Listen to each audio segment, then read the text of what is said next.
daing ng kanyang ngalan. Puri siya ay awitan at papurihan magpakailanman. Sa ngalan ng Ama at ng Anak at ng Espiritu Santo, Amen. sumainyo ang Panginoon. At sumayo rin. Mga kapatid, aminin natin ang ating mga kasalanan upang tayo'y maging marapat gumanap sa banal na pagdiriwang.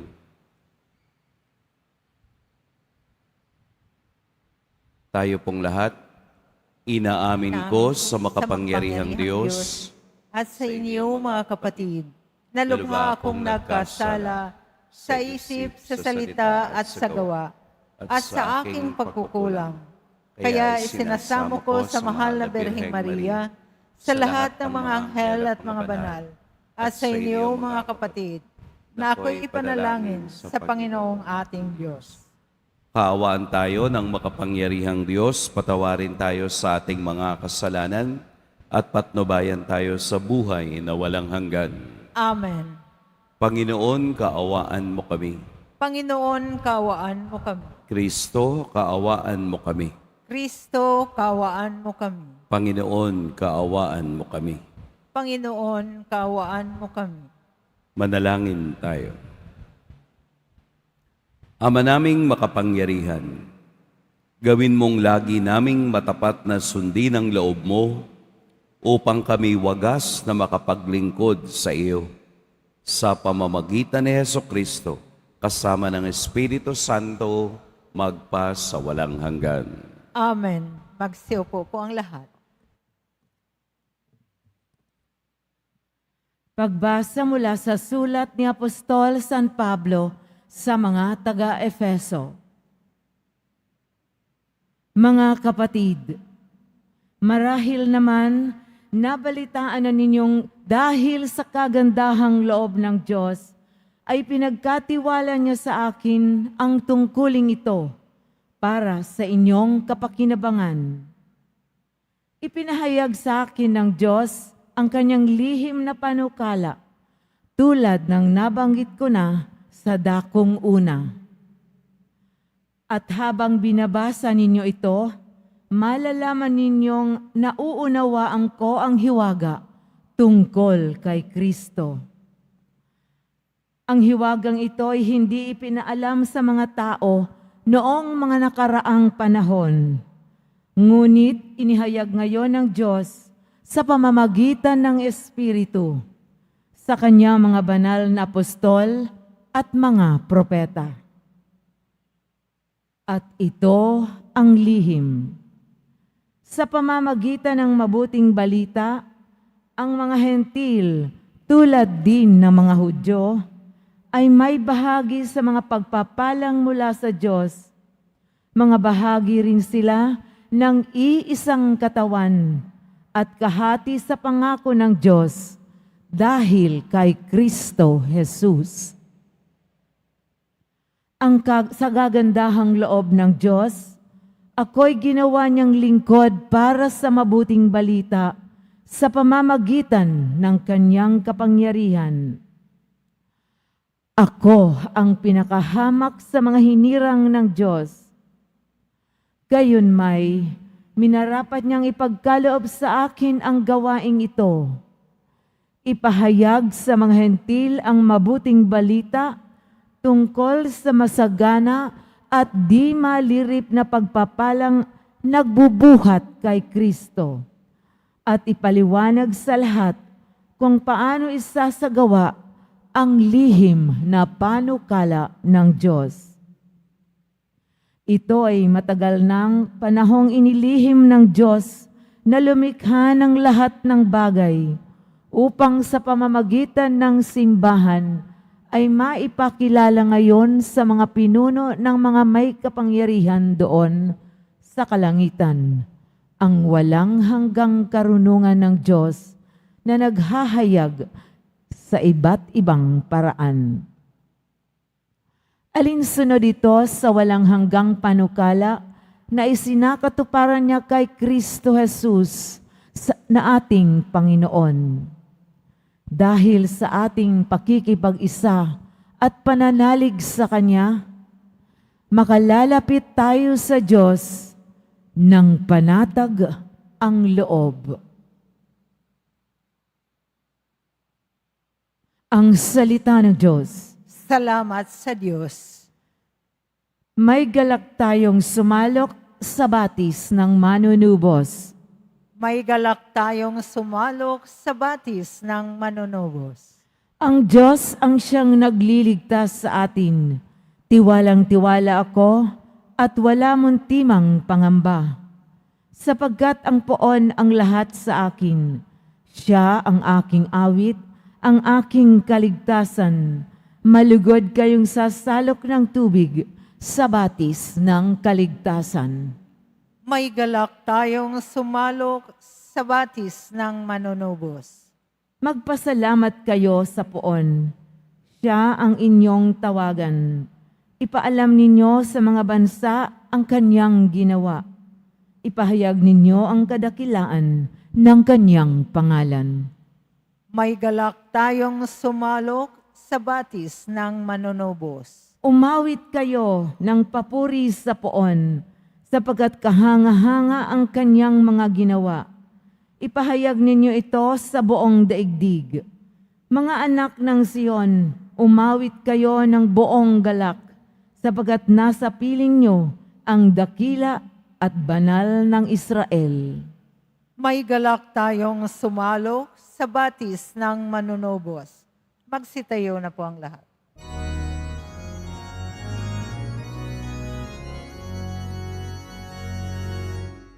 Hallelujah, Hallelujah, Hallelujah, Hallelujah. Tayo ay laging magtanod, sapagkat di natin talos ang pagbabalik ni Jesus. Hallelujah, Hallelujah, Hallelujah, Hallelujah.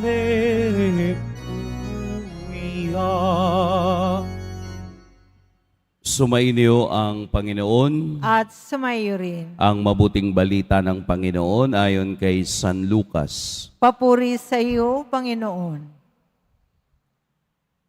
Noong panahong iyon, sinabi ni Jesus sa kaniyang mga alagad, "Tandaan ninyo ito, kung alam lamang ng puno ng sambahayan kung anong oras darating ang magnanakaw, hindi niya pababayaang pasukin ang kaniyang bahay. Kayo may dapat humanda, sapagkat darating ang Anak ng Tao sa oras na hindi ninyo inaasahan." Itinanong ni Pedro, "Panginoon, sinasabi po ba ninyo ang talinhagang ito para sa amin o para sa lahat?"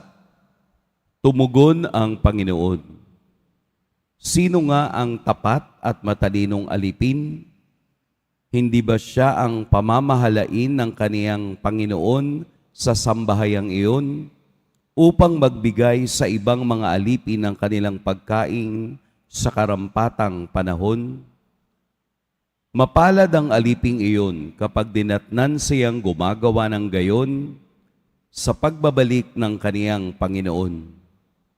Sinasabi ko sa inyo, pamamahalain siya ng kaniyang Panginoon sa lahat ng ari-arian nito.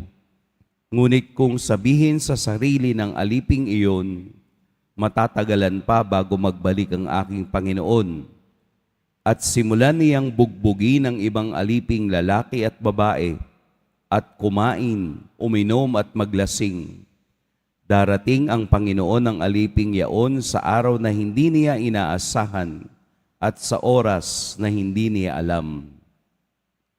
Buong higpit na parurusahan siya ng Panginoon at isasama sa mga di tapat. At ang aliping nakaaalam ng kalooban ng kaniyang Panginoon, ngunit hindi naghanda ni sumunod sa kalooban nito, ay tatanggap ng mabigat na parusa. Ngunit ang aliping hindi nakakaalam ng kalooban ng kaniyang Panginoon at gumawa ng mga bagay na nararapat niyang pagdusahan, ay tatanggap ng magaan na parusa. At binigyan ng maraming bagay at hahanapan ng maraming bagay. At ang pinagkatiwalaan sa lalong maraming bagay ay pananagutin sa lalong maraming bagay. Mga kapatid, ang mabuting balita ng Panginoon. Pinupuri ka namin, Panginoong Heso Kristo. Magsiupo po ang lahat. Magandang umaga po sa lahat. Simula pa po ng Lunes, ang ating ebanghelyo ay tumutukoy sa paghahanda o sa pagbabantay or vigilance. Kung inyong matatandaan nung Lunes, di ba, ang ebanghelyo ay tungkol sa isang lalaking nagpayaman. Sa isang iglap, kinuha ng Diyos ang kaniyang buhay at nawala ng katuturan ang kayamanang kaniyang tinipon. Nung Martes naman, ang ebanghelyo natin ay tumukol din sa paghahanda. At ngayon, ito naman ay naka-address sa kaniyang mga alagad at binibigyan ng pagkakataong unawain ang mga salita ni Jesus. Ngayong umaga, pagnilayan natin ang ebanghelyo na kung saan gumamit si Jesus ng talinhaga ng alipin na kailangang magbantay sa pagdating ng kaniyang Panginoon. In fact, dalawang bahagi ang ebanghelyo ngayon. Ang unang bahagi ay ang pagsasabing humanda. Ang ikalawa ay kailangan mayroong isang leader ng alipin na mayroong pagkakataong bigyan ng oras na ipaghanda ang pagdating ng kaniyang Panginoon. Ang isa at ang unang bahagi ay naka-address para sa lahat at ang ikalawang bahagi ay naka-address naman o tumutuon sa leader o sa pastol o sa grupo ng alipin na mayroong pagkakataong ayusin at tipunin ang iba pang alipin sa paghahanda sa pagdating ng Panginoon. Kung inyo pong makikita o mare-recall sa inyong mga kaisipan, makakakita po kayo ng mga larawan ng santo o santa na may katabing bungo. Kung inyo pong makikita sa mga Christian art, halimbawa si Saint Francis, doon sa kaniyang lugar sa bundok sa Laverna, ay mayroong bungo na kung saan siya ay nagdadasal katabi ng bungo.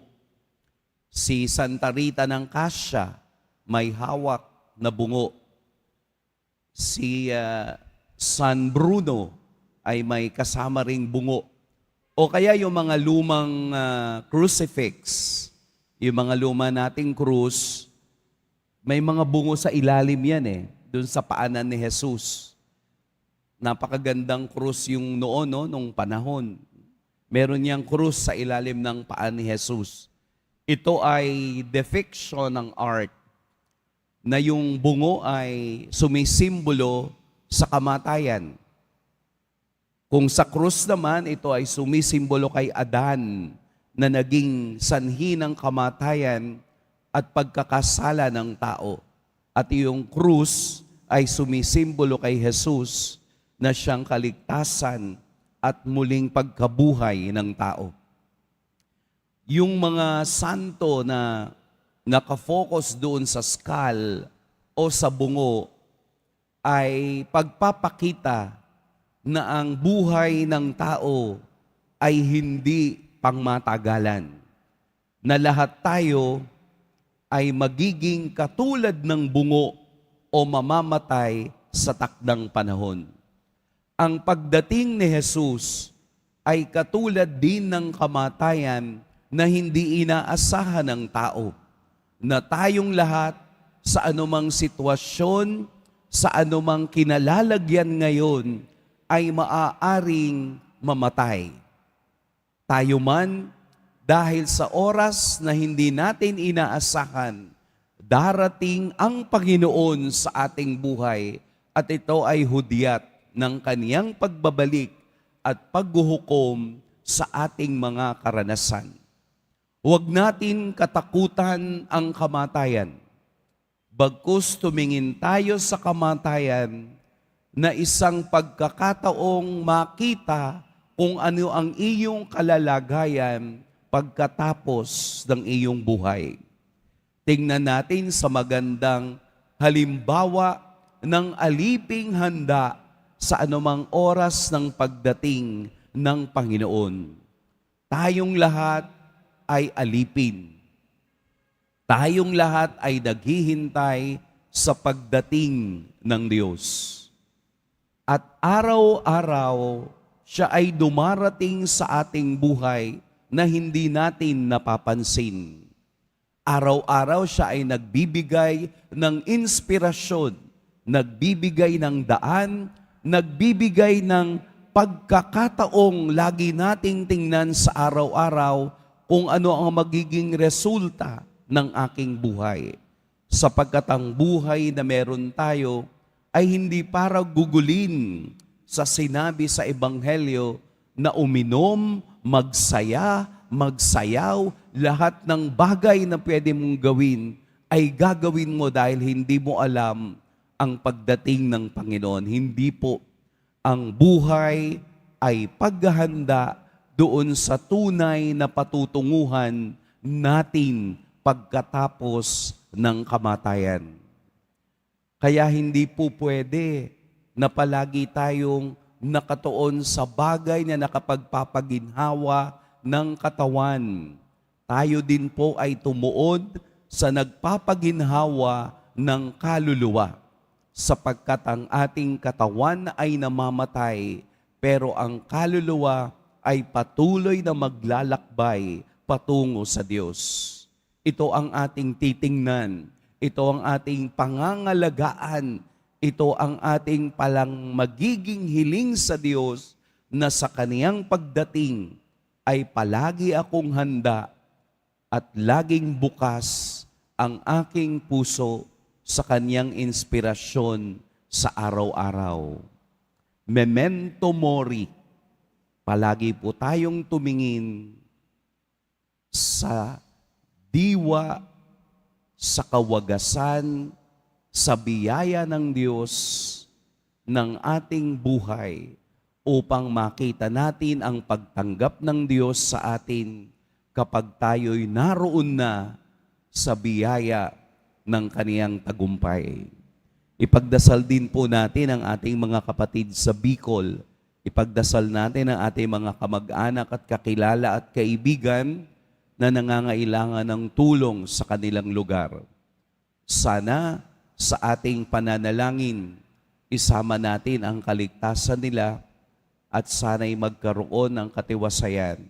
Ngayon, sa panahon na sila ang nasa gitna ng kalamidad.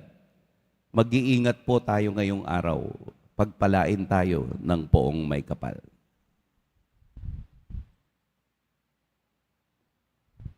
Tumayo na po ang lahat. Minamahal kong mga kapatid, manalig tayo sa Diyos Ama habang inilalahad natin sa Kanya ang ating mga pangangailangan at mga pagkabalisa sa buhay. Bigyang lakas mo kami sa aming paglilingkod sa iyo, Panginoon. Bigyang lakas mo kami sa aming paglilingkod sa iyo, Panginoon. Ang simbahan naway magpakita ng malalim na pananampalataya sa Diyos na nagpapatunay sa pandaigdigang kaganapan. Manalangin tayo. Bigyang lakas mo kami sa aming paglilingkod sa iyo, Panginoon. Ang mga pinuno at manggagawa ng gobyerno naway maging tapat sa kanilang tungkulin at maging laging handang magbigay sulit ng kanilang gawain, hindi lamang sa tao, kundi lalo na sa Diyos. Manalangin tayo. Bigyang lakas mo kami sa aming paglilingkod sa iyo, Panginoon. Ang mga kabataan naway maging matiyaga sa gawain at pag-aaral at manatiling umaasa sa isang magandang kinabukasan. Manalangin tayo. Bigyang lakas mo kami sa aming paglilingkod sa iyo, Panginoon. Ang mga naghihingalo naway tumingin kay Kristo ng may pag-asa at nagbabalik loob na pananalig. Manalangin tayo. Bigyang lakas mo kami sa aming paglilingkod sa iyo, Panginoon. Ang mga tapat na yumao naway magdiwang magpakailanman sa kaganapan ng mapagligtas na kapangyarihan ng Diyos. Manalangin tayo. Bigyang lakas mo kami sa aming paglilingkod sa iyo, Panginoon. Panginoon, sa iyong karunungan, nalalaman mo ang oras sa tang-araw. Huwag mo daw ang hayaang maging sarado ang aming mga puso sa iyong pagdating, sanhi ng aming pinagkakaabalahan. Hinihiling namin ito sa pamamagitan ni Kristong aming Panginoon. Amen. Magsiupo po ang lahat.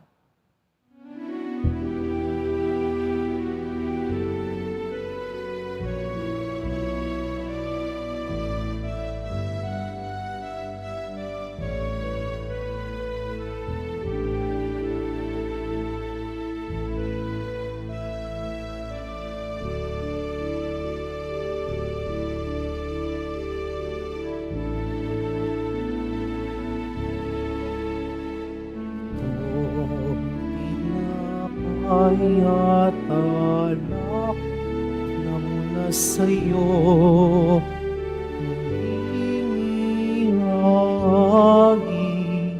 sa kabutihan mo. Kunin at tanggapin alay sa'yo, pasasalamat ng puso. Magsitayo na po ang lahat.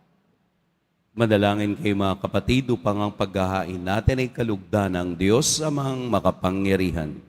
Tanggapin nawa ng Panginoon itong paghahain sa iyong mga kamay, sa kapurihan niya at karangalan sa ating kapakinabangan at sa buong sambayanan niyang banal. Ama naming lumikha, ipagkaloob mong ikaw ay kusang mapaglingkuran sa paghahain namin ng mga alay na iyong bigay upang kami dalisayan ang iyong pagmamahal sa paglalingkod namin ngayong ginaganap ang banal na pagdiriwang sa pamamagitan ni Hesukristo kasama ng Espiritu Santo magpa sa walang hanggan. Amen. Sumainyo ang Panginoon. At sumayo rin. Itaas sa Diyos ang inyong puso at diwa. Itinaas na namin sa Panginoon. Pasalamatan natin ang Panginoong ating Diyos. Marapat na siya ay pasalamatan. Ama naming makapangyarihan, tunay ngang marapat na ikaw ay aming pasalamatan.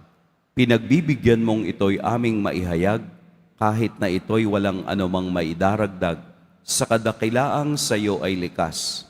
Sa pagpupuri nami ang nakikinabang, ay kami rin iyong pinakikiharapan sa pamamagitan ng iyong anak na minamahal. Kaya kaisa ng mga anghel na nagsisiawit ng papuri sa iyo, nang walang humpay sa kalangitan, kami nagbubunyi sa iyong kadakilaan. Santo, Santo, Santo, Panginoong Diyos ng mga hukbo, napupuno ang langit at lupa ng kadakilaan mo, Hosana sa kaitaasan. Pinagpalang na paririto sa ngalan ng Panginoon, Hosana sa kaitaasan. Magsiluhod po ang lahat. Ama naming banal, ikaw ang bukal ng tanang kabanalan. Kaya't sa pamamagitan ng iyong Espiritu, gawin mong banal ang kaloob na ito upang para sa amin maging katawan at dugo ng aming Panginoong Hesukristo. Bago niya pinagtiis ang kusang loob na maging handog, hinawakan niya ang tinapay, Pinasalamatan kaniya, pinaghati-hati niya iyon, iniabot sa kaniyang mga alagad at sinabi, tanggapin ninyong lahat ito at kanin, ito ang aking katawan na ihahandog para sa inyo.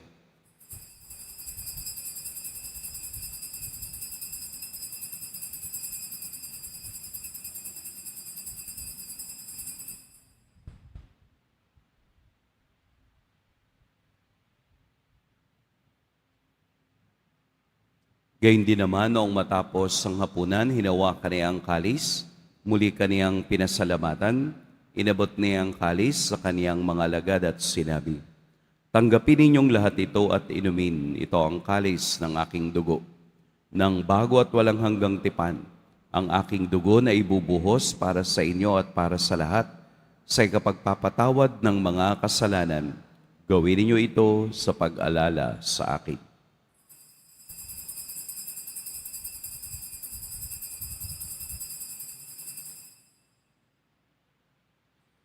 Tumayo na po ang lahat. Ipagbunyi natin ang misteryo ng pananampalataya. Si Kristo'y namatay, si Kristo'y nabuhay, si Kristo'y babalik sa wakas ng panahon. Ama, ginagawa namin ngayon ang pag-alala sa pagkamatay at muling pagkabuhay ng iyong anak. Kaya't iniaalay namin sa iyo ang tinapay na nagbibigay buhay at ang kalis na nagkakaloob ng kaligtasan. Kami nagpapasalamat dahil kami iyong minarapat na tumayo sa harap mo para maglingkod sa iyo. Isinasamo namin kaming magsasalo-salo sa katawan at dugo ni Kristo ay mabuklod sa pagkakaisa sa pamamagitan ng Espiritu Santo. Ama, lingapin mo ang iyong simbahang laganap sa buong daigdig. Puspusin mo kami sa pag-ibig kaysa ni Francisco na aming Papa at ni Jose na aming obispo at ng Tanang Kaparian. Alalahanin mo rin ang mga kapatid naming nahimlay nang may pag-asang sila'y muling mabubuhay, gayon din ang lahat ng mga pumanaw. Kaawaan mo sila at patuloyin sa iyong kaliwanagan. Kaawaan mo at pagindapating kaming lahat na makasalo sa iyong buhay na walang wakas. Kaisa ng mahal na Birheng Maria na ina ng Diyos, ng kabiyak ng puso niyang si San Jose, kaisa ng mga apostol ni San Juan Bautista, at ng lahat ng mga banal na namuhay dito sa daigdig ng kalugod-lugod sa iyo, maipagdiwang nawa namin ang pagpupuri sa ikararangal mo sa pamamagitan ng iyong anak na aming Panginoong Heso Kristo. Sa pamamagitan ni Kristo, kasama niya at sa Kanya, ang lahat ng parangal at papuri sa iyo, Diyos, Amang makapangyarihan, kasama ng Espiritu Santo, magpa sa walang hanggan. Amen.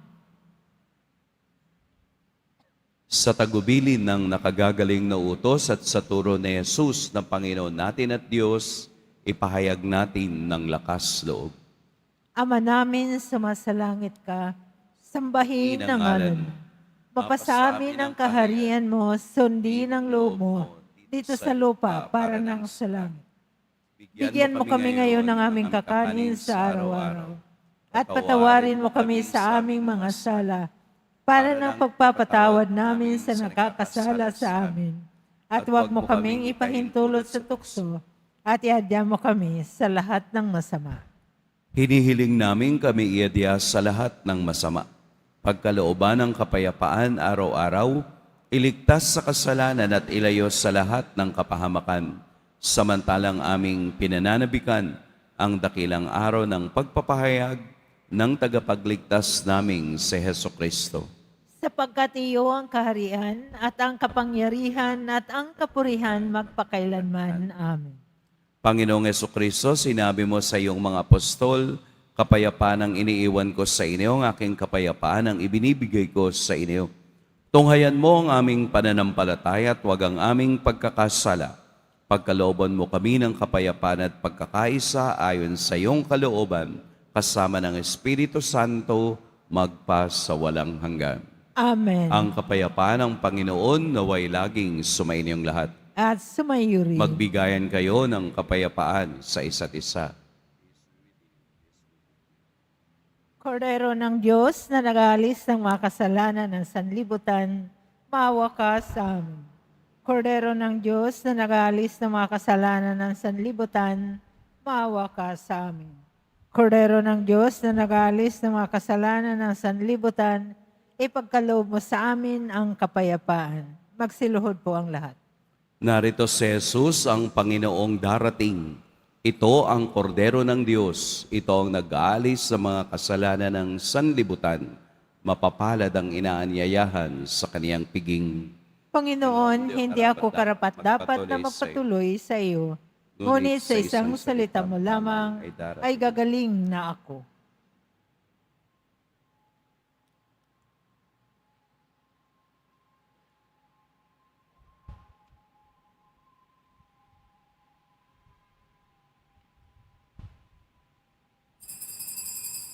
Para sa lahat ng tatanggap ng banal na komunyon, sasagot po tayo ng Amen pagkasabi ng pariyo ng lay minister ng katawan ni Kristo at isubo agad sa bibig bago malis sa harapan ng pariyo ng lay minister. Sumunod po tayo.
Manalangin tayo.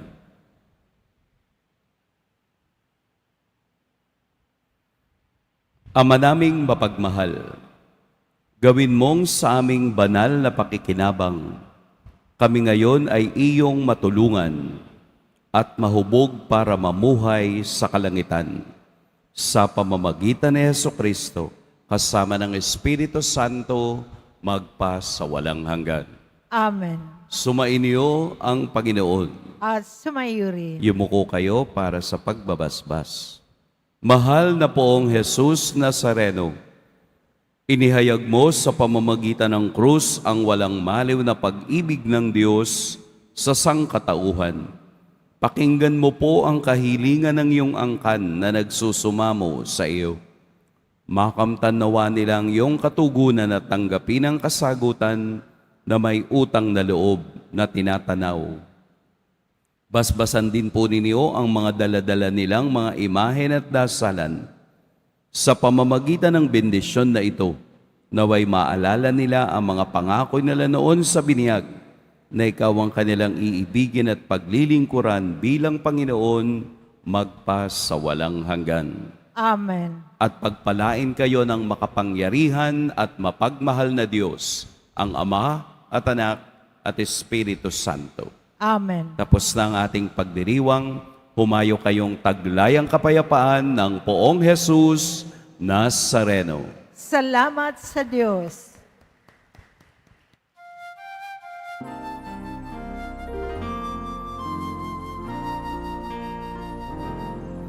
Cristo Padre Jesus Nazareno, sinasamba ka namin. Iintuo ka namin.